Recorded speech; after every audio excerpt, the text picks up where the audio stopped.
you with the second installment of our process of buying and building our modular home. If you guys remember last week's video, I kind of spoke to 5 different things that were kind of important or stood out, and things that were to be considered with our process. And this week I'm coming to you with some more considerations and things just to think about if you are interested in buying a modular home or building one, or if you are dead set in the middle of it. Some of these things, you know, maybe you are able to adjust and pivot, or whatever the case may be, but just so that you consider it. And so, number one, and this was a big one for us guys, utilities. For us, we weren't in a position where we were able to get tap into the city or the county's sewer drainage or whatever the case may be. So that meant a septic tank for us, which is a cost in its own. And then also power wasn't that big of a deal, although we did have to have, you know, things with that where like we had to have 2 poles installed on our property, one at the front of our driveway and then another towards the rear of our house before the electrical line then enters the home. And then for the water, oh boy, that was really a thing for us. And reason being is our water company initially had told us that the property had a water meter on it, because at one point in time there was a home on this land. And so we searched for that meter. Our contractor searched for that meter.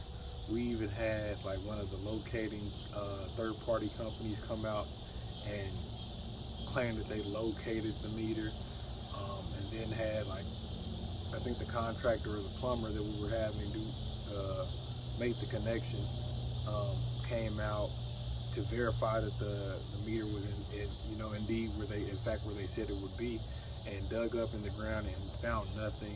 It really became a whole ordeal for us, and reason being is that without running water in the home, you can't get a certificate of occupancy, and we were running up against the deadline.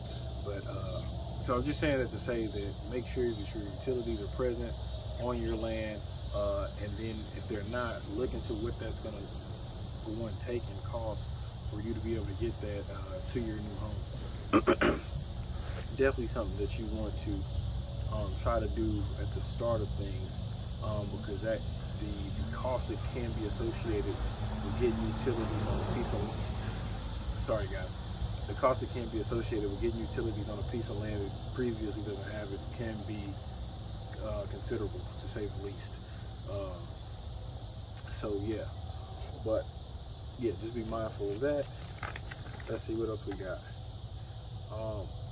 Things that you want to know that are separate costs that are not included when you see that price on that model in the page in the catalog, or whatever the case may be. Basement, that was an additional charge.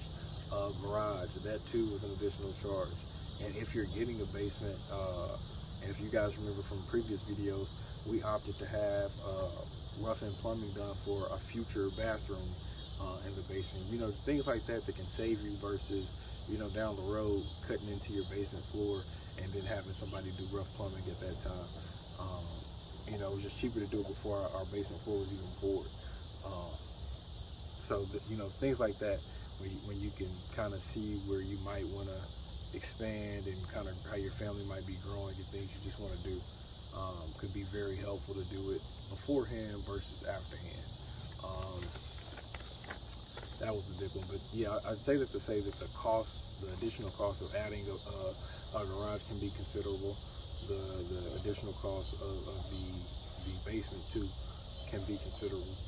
So you want to be mindful of those things, especially with, you know, the material costs and then the labor costs associated with both. What else? Oh, vet your contractor. I know that was another thing for us.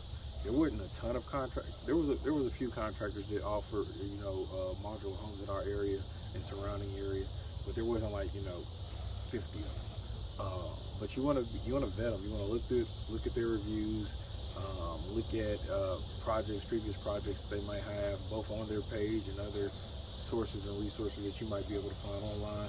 You know, go out and meet with, you know, several different, you know, at least 3 different contractors. Get a feel for them. You know, if you can, maybe even reach out to previous customers. if you are not able to see enough information online or get enough reviews online. But I think that's very important too, because you want to get a fair expectation of what to expect, and know that you're going to be in the hands of someone that is going to produce on what they said they're going to produce, and then just kind of be mindful and attentive to the things that you need along the process. Waiting for the car to pass. So yeah, just vetting your contractor, and just doing your due diligence, I would say, and make sure they're on their P's and Q's. They're not perfect, so you just want to make sure that you're double checking things as you go along the process as well. I will say one thing that was beneficial to us. Now, as you guys, as I mentioned to you guys before, we did get our land through a program that our county had, so it worked out for us. But it is helpful when you own the land in advance, because in that case, the land becomes a tool that you can then leverage when it comes to the financing of the home, because it is then collateral if you already own it out full right, whatever the case may be. So just something to be mindful of if you're in a situation where you can, get the land paid off real quick and then get the home. But if it works out for you where you finance both at the same time, more power to you.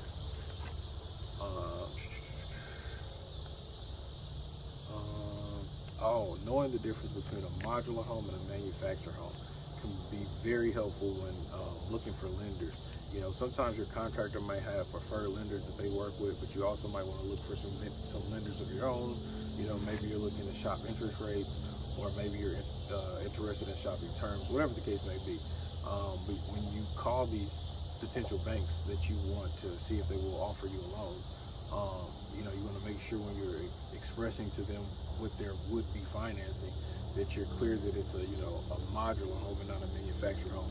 That could be a deal breaker if you're not clear. I'll say that. That was another thing too. So if you guys, as you guys have seen the house before, it is a single story. And one thing to consider if you're looking at a modular home that is like a 2-story home or something like that, because they do offer those, it is additional cost with that.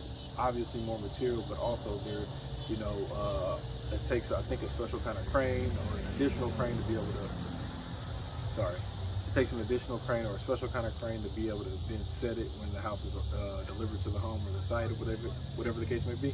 So just mindful of how some of your desires might come with additional costs. That's all.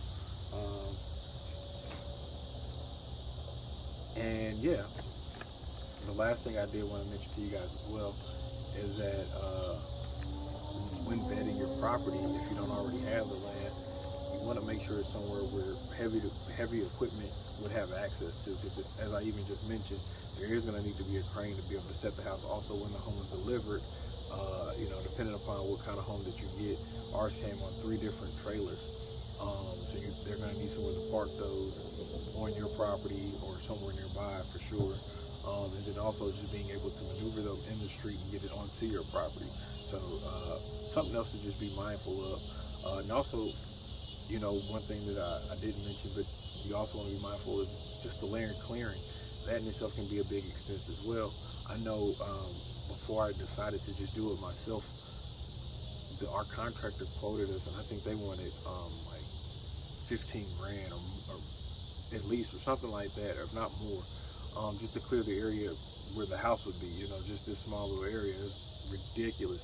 So it can really add additional money onto the purchase of your home. So just things to be mindful of. And yeah, I hope the things that I list were helpful to you. Hope you got something out the video. Leave me a comment down below. Like I said, it's going to be a mini series, so I'll have a few more videos coming after this, going over some other things and just kind of highlighting and detailing different parts of our process and things like that. But yeah, love hearing from you guys. So like I said, leave me a comment down below. We're still on our journey to 1,000, so be sure that you're subscribed. Also, if you're subscribed, hit the notification bell down below, and have a good week. We'll catch you in the next one, guys. Peace.